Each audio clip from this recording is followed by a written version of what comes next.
Devil से शादी। लो, ये फिर से शुरू हो गए। हद होती है। मैंने ऐसा पहला इंसान देखा है जिसे अपनी ही फैमिली से प्रॉब्लम है और उनकी ही बुराई करता रहता है। हमेशा उनसे दूर भागता है, फिर भी वो अपनी फैमिली बिजनेस संभालता है। अगर इतनी ही चिढ़ है तो छोड़ दो ये भी। अगले दिन सभी ने रिवर ड्राइविंग की और बहुत इंजॉय भी किया। निमी बहुत बार अपने बोट से गिर रही थी और बार बार अंश उसे पकड़कर बोट पर चढ़ा रहा था। उसके बाद सभी लोग घर के लिए निकल गए। आज वर्किंग डे था। उसके बाद भी सभी की छुट्टी हो गई थी।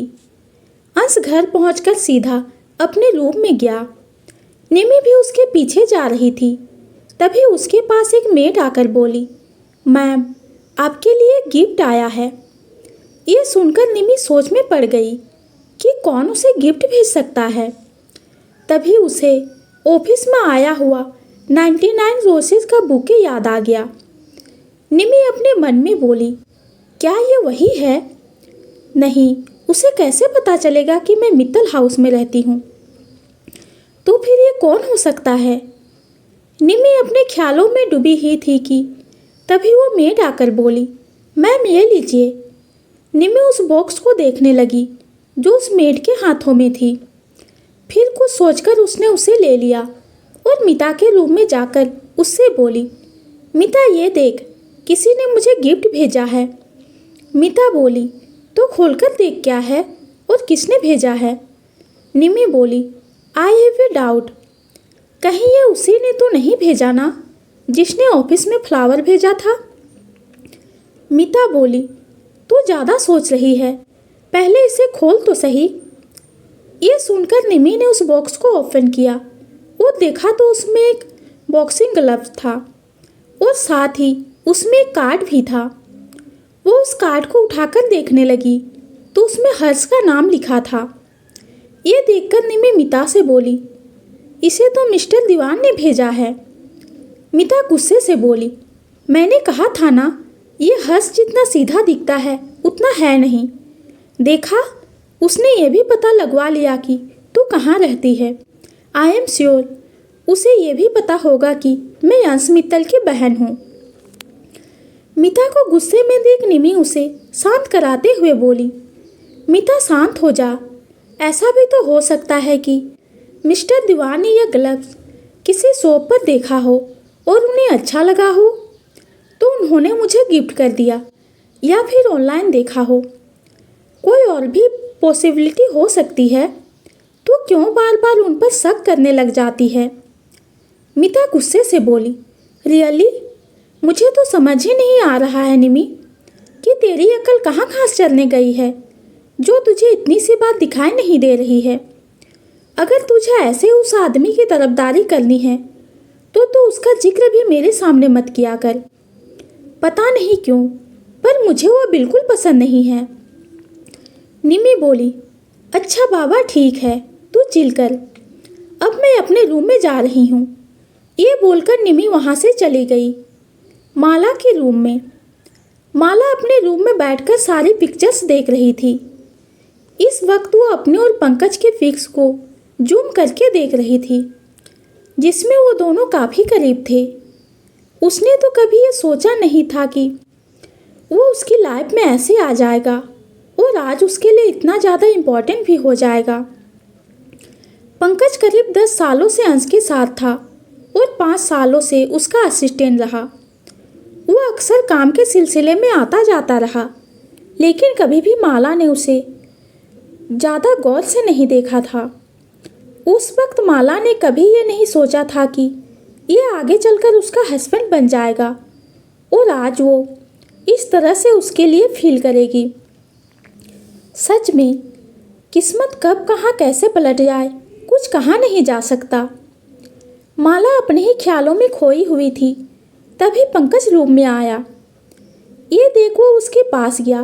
तभी उसकी नज़र माला के हाथ में उसके फ़ोन पर गई जिसमें उन दोनों की पिक्चर्स थी। ये देखकर पंकज के चेहरे पर स्माइल आ गई और वो उससे बोला, तुम क्या देख रही हो? पंकज की आवाज़ सुनकर माला उसे देखने लगी और होश में आते हुए बोली, तुम कब आए? पंकज बोला, बस अभी, जब तुम अपने ख्यालों में खोई हुई थी। माला बिना कुछ छुपाए अपने मन की बात बताते हुए बोली, वो मैं तो बस यही सोच रही थी कि सिचुएशन कैसे बदलती है ना। पहले हम दोनों एक दूसरे को जानते भी नहीं थे और अब हमारा एक दूसरे से इतना गहरा रिश्ता बन गया है। पंकज हंसते हुए बोला, हाँ तुम सही कह रही हो। तुम्हें पता है, जब सर ने मुझसे कहा था कि मुझे तुमसे शादी करनी है तो मैं तो जैसे सदमे में ही चला गया था। माला ने पूछा, ऐसा क्यों भला? पंकज बोला, क्योंकि मुझे लगता था कि तुम एक बिगड़ी हुई लड़की हो, तो मैं तुम्हारे नखरे कैसे उठा पाऊंगा। तुम एक महलों की राजकुमारी की तरह और मैं एक आम सा लड़का, भला हमारा क्या मेल? माला ने शॉक्ड होकर पूछा, क्या तुम मेरे बारे में ये सब सोचते थे? पंकज बोला, हाँ, क्योंकि तब मैंने सिर्फ तुम्हें नखरे करते हुए ही देखा था ना। लेकिन अब मुझे पता चल गया है कि तुम जैसे दिखती हो वैसे बिल्कुल नहीं हो, बल्कि तुम्हारी वजह से मुझे भी आज एक फैमिली मिली है जो इतनी प्यारी है। माला झूठ मूठ का गुस्सा करते हुए बोली, अब तुम्हारी इन बातों का क्या फ़ायदा? तुमने तो मुझे नखरे करने वाली लड़की का टैग तो दे ही दिया ना। पंकज को अभी माला बहुत ही प्यारी लग रही थी और वो भी सोचने लगा कि कैसे उसे हमेशा लगता था कि माला बस हमेशा नखरे करने वाली लड़की थी और पूरा परिवार भी उसे किसी कांच के बने गुड़ियों की तरह ही रखता था। पर आज जब उसने ये सोचा तो उसे अपनी ही सोच पर हंसी आ गई। जाहिर सी बात थी, माला मित्तल परिवार की बेटी थी, इसलिए उसका इतना नखरा करना तो बनता ही था। और ऊपर से कोई भी परिवार घर की बेटी को राजकुमारी की तरह ही ट्रीट करता है। अंश का रूम। अंश रूम में कुछ डॉक्यूमेंट्स पढ़ रहा था। निमी उसके पास जाकर अपने सिर को पीट ली। उसे ऐसा करते हुए देख अंश बोला, क्या हुआ? निमी बोली, आप अभी कुछ देर पहले ही ट्रैवल करके आए हो और आते ही काम में लग गए। अंश सीधे शब्दों में बोला, हाँ तो ट्रिप खत्म हो गई तो अब काम ही करना होगा ना। फिर वो अपनी बात को आगे बढ़ाते हुए बोला, और हाँ, अब तुम मुझे डिस्टर्ब नहीं करोगी और काम करने से भी नहीं रोकोगी। मैंने ऑलरेडी अपना 1 वीक का कोटा पूरे 1 दिन काम ना करके पूरा कर दिया है, तो अब तुम जाओ और रेस्ट करो। निमी अंश पर ऑलमोस्ट चिल्लाते हुए बोली, सीरियसली पूरा 1 दिन? फॉर काइंड योर इन्फॉर्मेशन, कल की सुबह भी आपने काम किया था और आज भी आते ही लग गए, तो कायदे से आपने दोनों ही दिन अपना काम तो किया ही है। अंश उसे इग्नोर करके फिर से अपने काम में बिजी हो गया। निमी को ऐसे इग्नोर होता देख बहुत तेज का गुस्सा आया और फिर वो अंश को जलाने के लिए बोली, आज मिस्टर दीवान ने मेरे लिए गिफ्ट भेजा है। और जैसा कि निमी ने सोचा था, उसका तीर निशाने पर जा लगा। अंश के हाथ जो अभी अपने लैपटॉप के कीबोर्ड पर नाच रहे थे, वो अचानक ही रुक गए और वो उसकी तरफ देखने लगा, जैसे कि पूछ रहा हो कि क्या गिफ्ट है। जैसे ही निमी ने यह देखा कि अंश ने अपना काम करना बंद कर दिया और वो उसकी तरफ देख रहा है, तो उसके फेस पर एक जंग जीतने वाली स्माइल आ गई।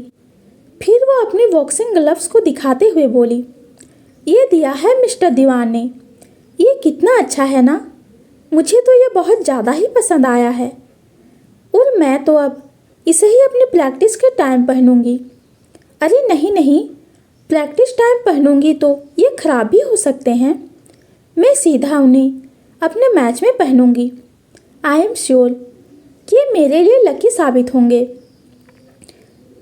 ये सब सुनकर अंश की आईब्रो आपस में कस गई, पता नहीं क्यों, पर अब ये हर्ष दीवान उसे इफेक्ट कर रहा था, क्योंकि अब वो सिर्फ निमी को इम्प्रेस करने में नहीं लगा था, बल्कि आज उसने उसके ही घर के अंदर उसकी वाइफ को गिफ्ट भेजा था। हाँ, ये बात अलग थी कि उस बेचारे को ये कहाँ पता था कि वो अंश की वाइफ है और वो जाने अनजाने में अंश से दुश्मनी मोल ले रहा है। अंश अपनी जगह से उठकर निमी के पास गया और उसके हाथ से वो ग्लव्स छीनकर उसे डस्टबिन में फेंक दिया। निमी उसके इस एक्शन से एकदम से शॉक्ड हो गई, क्योंकि उसे लगा ही नहीं था कि वो ऐसा कुछ कर देगा। निमी गुस्से से अंश से बोली, ये क्या किया आपने? वो किसी का गिफ्ट था। अंश बोला, तुम्हें किसी के गिफ्ट एक्सेप्ट करने की परमिशन नहीं है। निमी बोली, क्या? कुछ भी, वो कितना अच्छा था। अंश ने जवाब दिया, तो मैं तुम्हें दिला दूंगा। और बिना निमी की बात सुने उसने उसे किस करना स्टार्ट कर दिया। वो एक बार फिर से शॉक्ड थी, लेकिन फिर वो खुश हो गई कि अंश ने अपना काम छोड़ उसकी ओर ध्यान दिया। फिर वो भी उसे किस करने लग गई।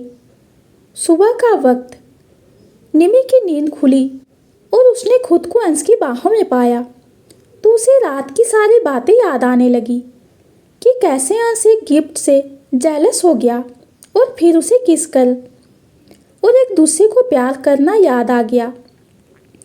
निमी अंश को देखने लगी और फिर उसके लिप्स पर हल्का सा किस कर दी। वो किस बहुत ही लाइट थी, लेकिन उसे नींद से जगाने के लिए काफ़ी था। वो आंखें खोलकर अपने सामने अपनी प्यारी सी वाइफ का चेहरा देखने लगा। निमी अभी सोकर उठी थी, इसलिए इस वक्त उसका चेहरा किसी खिले हुए गुलाब की तरह पिंक लग रहा था। या फिर ऐसा इसलिए भी हो सकता था क्योंकि निमी को रात की बातें सोचकर शर्म आ रही थी।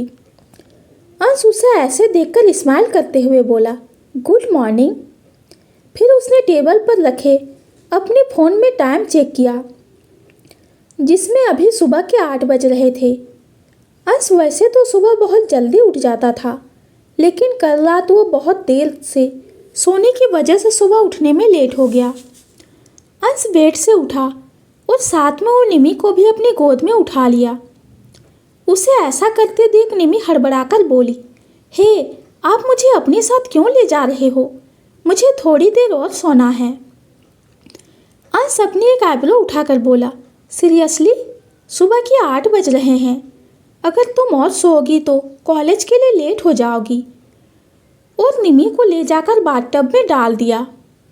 निमी बोली, अरे मैं लेट नहीं होती, आज क्लास 10 बजे से है, मैं अभी आधा घंटा और सो सकती हूँ। अंश ने उसकी एक ना सुनी और बाथटब में पानी भरकर खुद भी उसके साथ आ गया। दूसरी तरफ मीता आज जल्दी ही कॉलेज के लिए निकल गई। असल में वो कॉलेज जाने की जगह एक कैफ़े में रिया से मिलने गई और उसने ये बात कल रात को ही निमी को बता दी थी। वो अपनी बाइक को रोककर कैफ़े के अंदर गई और चारों तरफ अपनी नज़र घुमाकर देखने लगी। तभी उसकी नज़र सबसे पीछे वाली टेबल पर गई, जहाँ पर रियान पीट करके एक कैप पहनकर बैठा हुआ था। मीता जल्दी से उसके पास जाकर बोली, आई एम सॉरी, मैं थोड़ी लेट हो गई। क्या मैंने तुम्हें ज़्यादा वेट करवाया? मीता की बात पर रियान ने पहले तो उसे गौर से देखा। आज मीता ने ब्लैक कलर का शर्ट और एक लाइट ग्रे कलर की शर्ट पहनी हुई थी और बाल खुले थे। रियान उसे देखकर बोला, नहीं, मैं बस पिछले आधे घंटे से यहाँ पर बैठकर कॉफ़ी पर कॉफ़ी पी रहा हूँ। मीता ने सवाल किया, क्या तुम आधे घंटे पहले क्यों आ गए? मैंने तुम्हें नहीं बताया था कि तुम्हें 8 बजे आना है? रियान बोला, हाँ, लेकिन वो मेरी सुबह एक रॉक प्रैक्टिस थी और जब वो ख़त्म हुआ तो मैंने टाइम देखा। उस वक्त 7 बज रहे थे, तो मैंने सोचा अगर मैं दोबारा सोऊं तो उठ नहीं पाऊंगा, इसीलिए तभी वहाँ के लिए निकल गया और आधे घंटे पहले पहुँच गया। मीता रियान की बात सुनकर उसे गौर से देखने लगी। वो देख पा रही थी कि उसकी आंखों में अभी भी बहुत नींद थी। वो सुबह सुबह जल्दी उठकर अपने बैंड के साथ प्रैक्टिस करता था और फिर कॉलेज आता था। वो सच में अपने करियर के लिए बहुत मेहनत कर रहा था। मीता उसकी चिंता करते हुए बोली, तुम कॉलेज से छुट्टी लेकर रेस्ट क्यों नहीं करते? देखो तुम्हारी आंखों में अभी भी कितनी नींद है। रियान बोला, नहीं, अगर मैंने ऐसे किया तो मैं तुम्हें नहीं देख पाऊंगा। वैसे भी वीक में सैटरडे और संडे क्या कम है जो मैं एक और दिन की छुट्टी लेकर तुमसे दूर रहूं? मीता थोड़ी ऊंची आवाज में बोली, जो करना है करो, तुम्हारी भलाई के बारे में सोचना ही बेकार है। जरा देखो खुद को, तुम खुद को कितना थकाते हो। रियान बोला, हो क्या तुम्हारा? अब मुझे ये बताओ कि कल कॉल करके तुमने मुझे इतनी सुबह क्यों बुलाया है, जबकि हम कॉलेज में भी मिल सकते हैं? तो ये बात तो जाहिर है कि तुमने मुझे अपने साथ रोमांस करने तो नहीं बुलाया है। तो फिर वजह बताओ। मीता बोली, हाँ वजह है, और वो वजह है हर्ष दीवान। रियान ने नाम को दोहराया, हर्ष दीवान। मीता ने अपनी बात को अच्छे से एक्सप्लेन करके कहा, हाँ तुमने ठीक सुना। मुझे शक है कि ये हर्ष दीवान में कुछ तो गड़बड़ है, और मुझे लगता है कि ये निमी को पसंद करता है। इसलिए उसका यूं अचानक हमारे कॉलेज को खरीद लेना और फिर निमी के ऊपर से बैन को हटवाना, और कल तो उसने उसके लिए गिफ्ट भी भेजा था। मुझे इन सब में कुछ तो झोल नज़र आ रहा है, इसलिए तुम बस इस हर्ष के बारे में पता लगवाओ। रियान ने पूछा, निमी हर्ष के बारे में क्या सोचती है? क्या उसे भी यही सब लगता है? मीता बोली, नहीं, वो पागल हो गई है, उसे ये सब कुछ दिखाई नहीं दे रहा है। और ऐसा होता भी है, कभी कभी कुछ सिचुएशन दूसरे इंसान को समझ आ जाता है, पर एक्चुअली में जो उस सिचुएशन में होता है उसे कुछ समझ में नहीं आता है। उसे लगता है सब ठीक है, उस सामने वाला इंसान ज़्यादा सोच रहा है। जैसे मुझे सब समझ में आ रहा है, लेकिन निमी को कुछ नहीं आ रहा है। और अगर यही सिचुएशन मेरे साथ होती तो अभी मुझे पहले से आगाह करती। रियान को सारी बातें समझ में आ रही थी, और उसे भी मीता की बात सही लगी। वो उसके हाथ को पकड़कर बोला, ठीक है, मैं पता करता हूँ। हर्ष का ऑफिस। आज हर्ष के साथ रूही भी आई हुई थी और उसके केबिन में बैठकर एंजॉय कर रही थी। तभी हर्ष अपने काम में लग गया, क्योंकि पिछले कुछ दिनों से निमी की वजह से वो कुछ काम नहीं कर पा रहा था। तभी उसके केबिन का डोर नॉक हुआ और पवन अंदर आया। उसे देखकर रूही बोली, हेलो पवन मामू। रूही की बात पर पवन स्माइल करते हुए बोला, हेलो बच्चा, कैसे हो? रूही बोली, मैं तो बहुत अच्छी हूँ, आप बताइए। पवन बोला, मैं भी बहुत अच्छा हूँ। ओके, अब तुम गेम खेलो। रूही दोबारा अपने गेम में लग गई। वहीं हर्ष पवन को देखकर बोला, अगर तुम किसी फालतू काम से आए हो तो अभी के अभी यहाँ से दफा हो जाओ। पवन ने जब हर्ष के मुंह से ये सब सुना तो उसका दिल किया कि वो अभी जाकर हर्ष की 27 फ्लोर से नीचे धक्का दे दे, लेकिन वो अपने ख्यालों का सिर्फ अपने ख्यालों में ही रहने दिया और हर्ष के पास जाकर बोला, सर, ये गिफ्ट बॉक्स आपके लिए आया है। हर्ष ने उस गिफ्ट बॉक्स को गौर से देखा। वो बिल्कुल वैसा ही बॉक्स था जैसा बॉक्स उसने निमी के लिए गिफ्ट भेजा था। ये सोचकर कि निमी ने उसे गिफ्ट भेजा था, हर्ष की आंखों में चमक आ गई और वो उस पल के बारे में सोचने लगा कि उसके जीजू ने सही ही कहा था, लड़कियां अच्छे गिफ्ट से जल्दी ही इम्प्रेस होती है। और उसने ये सोचने में लगभग आधा दिन लगा दिया था कि निमी को क्या गिफ्ट दिया जाए। फिर उसने सोचा क्यों ना उसे बॉक्सिंग ग्लव से गिफ्ट किया जाए, क्योंकि जितना उसने उसे जाना था उसे बॉक्सिंग ही सबसे ज़्यादा पसंद था। हर्ष ने जल्दी से उस बॉक्स को ओपन किया और देखा कि उसमें एक लिमिटेड एडिशन की वॉच थी जिसकी कुछ ही कॉपीज मार्केट में थी। ये देखकर एक पल के लिए वो सोच में डूब गया कि निमी ने उसे इतना कॉस्टली गिफ्ट कैसे दिया। फिर उसकी नज़र एक कार्ड पर पड़ गई जिससे हर्ष निकालकर पढ़ने लगा और जैसे जैसे वो उस कार्ड को पढ़ने लगा उसके चेहरे का रंग भी उड़ता गया। उस कार्ड में लिखे एक एक शब्द को हर्ष गौर से पढ़ने लगा। उस कार्ड पर लिखा था, हेलो मिस्टर हर्ष दीवान, आपने कल निमी को बहुत ही प्यारा सा गिफ्ट भेजा था, उसके लिए मेरी तरफ से थैंक्स।